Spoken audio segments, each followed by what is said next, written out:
Shadow of Mordor was an open-world video game that did a lot of things for the open-world genre and a lot of things that were unique. And while the scope of its gameplay wasn't as deep as it could have been, nor were the two zones as big as some wanted to be, Shadow of Mordor laid the foundations for its sequel, Shadow of War, to expand upon it in every conceivable way. And it has. In this video, I'm going to tell you 5 ways Shadow of War has improved upon Shadow of Mordor and expanded the greatness that was already there. So let's start with the smallest changes and end with the biggest. Number 5. The game as an RPG. In Shadow of Mordor, there wasn't much in terms of character customization outside of collecting runes, which you would then socket into your gear for mainly passive bonuses. And in terms of leveling or skill points, it was all very linear. By the time you were at the end game, you would just have everything unlocked, and there really was no difference between one player and another player between build customization outside of those runes. This led to a basically universal playstyle when it came to the end game of Shadow of Mordor. In Shadow of War, almost every aspect of this has been expanded. Instead of runes to socket into your gear for passive bonuses, you now find more pieces of gear themselves. So whole new types of armor, whole new types of swords and daggers and bows. You're not really going to find like two-handed swords or like different types of the weapons that you use. So no crossbows, no dual daggers, no short swords, I don't think. But for the most part, there'll be just different versions of longswords, different versions of daggers, and so on and so forth. But what these will have is the passive skills put onto them depending on the rarity of the gear. So much more like, Diablo 3, that kind of stuff. The skill tree has also seen a massive overhaul, with each skill having 3 different extra passive nodes on top of that particular skill, allowing you to choose, I believe, only one of the 3 at any given time. So to give a couple of examples, you have your execution move that functions similarly to Shadow of Mordor's. However, the 3 passive skills can change things. For example, gain might each time you are damaged in combat, gain might for kills while remaining undetected, or successful sword strikes gain much more might, and then might will reset after taking damage, missing an attack, or exiting combat. Not only are skills now customizable to the point where it may affect your playstyle, but there are 6 different skill trees with 5 or 6 different skills each.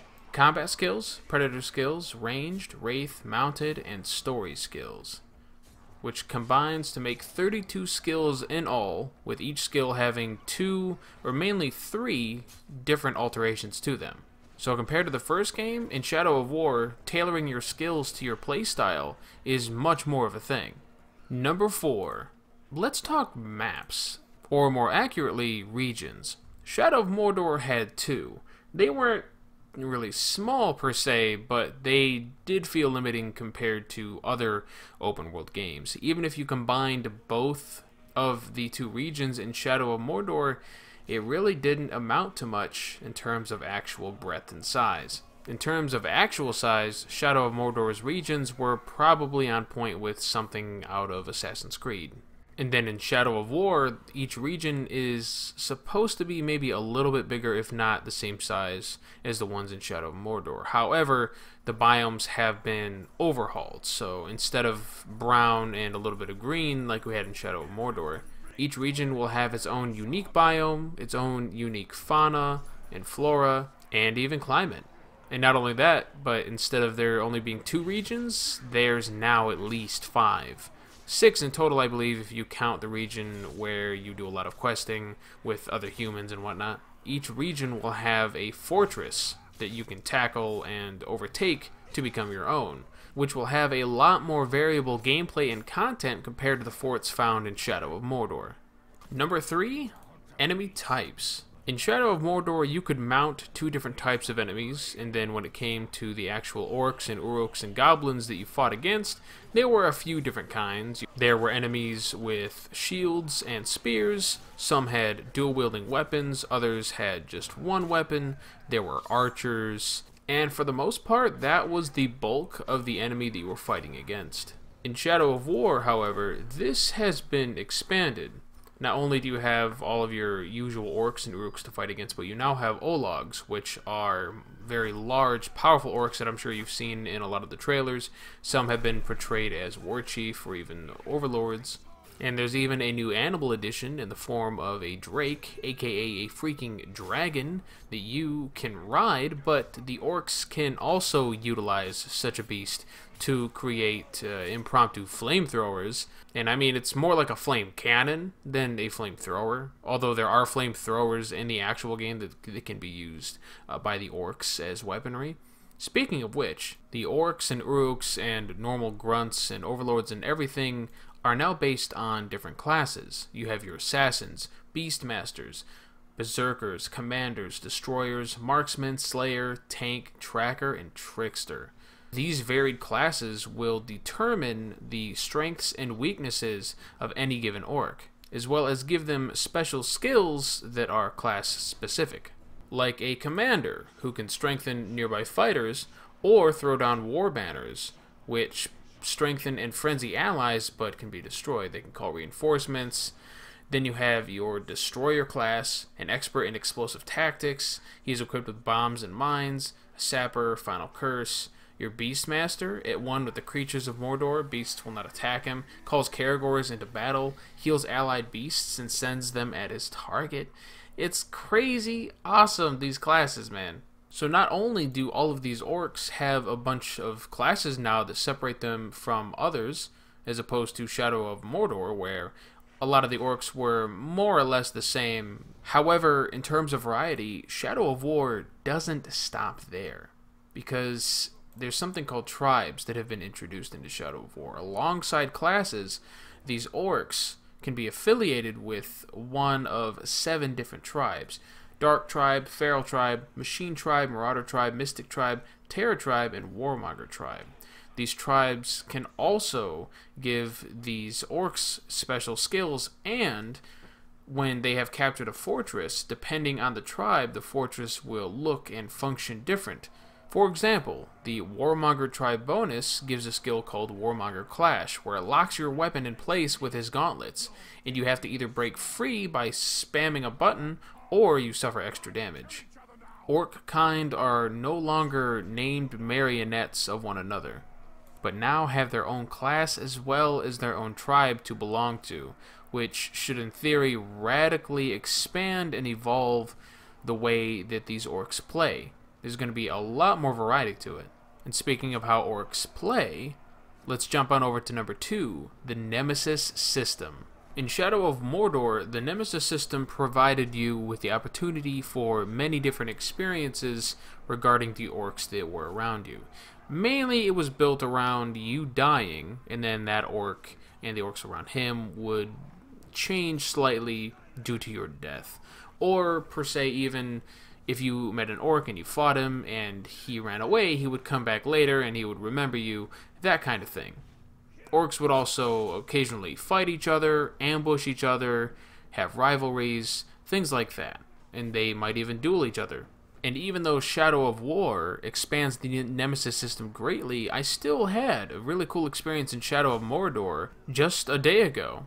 I had a Nemesis who was particularly ugly, and I was going to go fight him. Well, by the time I got to him, I noticed his face was bandaged, as if he had been burnt. Well, I'm not the one that did that.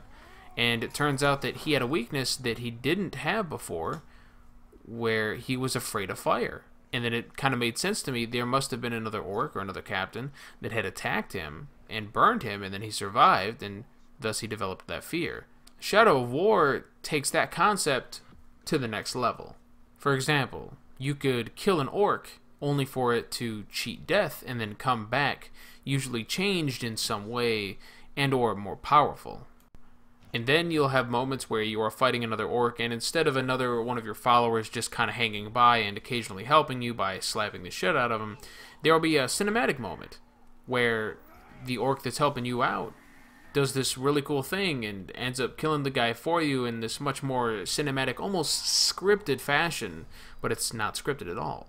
You can now send in spies to infiltrate fortresses before you sack them to learn more about their strengths and their weaknesses. The cool thing is, though, that this Nemesis system is advanced enough to the point where the developer was having a playthrough, And right before he sacked the fortress, the Overlord came out, and he had another one of his captains like tied up, and he killed that captain, claiming that he was a spy. But the developer was like, we never sent a spy in. So this Overlord just had a hunch, so to speak, and killed one of his own captains under the assumption that he was a spy, when that wasn't produced by the player at all. And then finally, the #1 biggest change. Microtransactions. Wait, no, wrong M word. Multiplayer. And this is what sold me on the game. Shadow of Mordor was a strictly single-player experience. It did have some replayability to a point, but by the end of the game, when you were fully maxed out with all the runes that you wanted, there was really nowhere to progress. In Shadow of War, however, not only do you have all these different types of loot and the Nemesis system giving you more orcs to collect for your forts that you can set up in defense of raids from the Nemesis system itself, you then have asynchronous, casual, and ranked PvP multiplayer. You're not actually going to be able to play with other people in real time. Like, there's no co-op, nor is there the ability to take your Talion and fight another player's Talion. I honestly don't even know how that would work.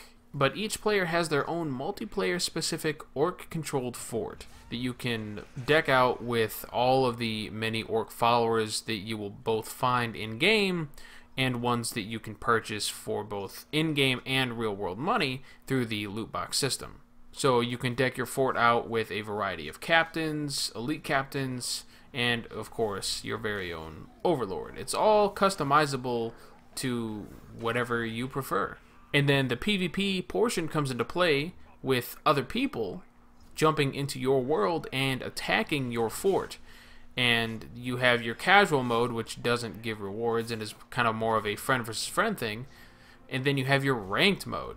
Now this is going to be timed, and if you beat it within a certain time limit, you'll get a proceedingly better and better reward in the form of a loot chest. These loot chests will range from bronze to gold and can give you some really awesome loot. However, don't feel like the best loot in the game is in these loot chests, because they're not. You can find the best orc followers with the highest rarities, as well as the best weapons and armor with the highest rarities, just by playing. And I would guess the longevity of Shadow of War is extended beyond its normal single-player length through this multiplayer PvP system.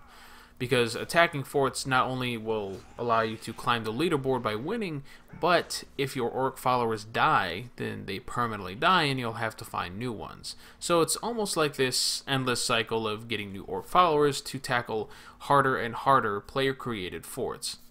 And of course, there will be you chasing after newer and increasingly rarer loot, but I feel like you'll hit the wall of finding the best loot for your particular playstyle and build long before you will hit that wall of collecting the best and most powerful orc captains. I could be wrong, however. We will just have to wait and see. At the time of making of this video, there's only 4 days left, and then Shadow of War releases to the mass public, including myself, of which I will be just... oh man. And before I end this video, I submit a challenge to any other YouTuber out there who's going to be playing Shadow of War and covering it.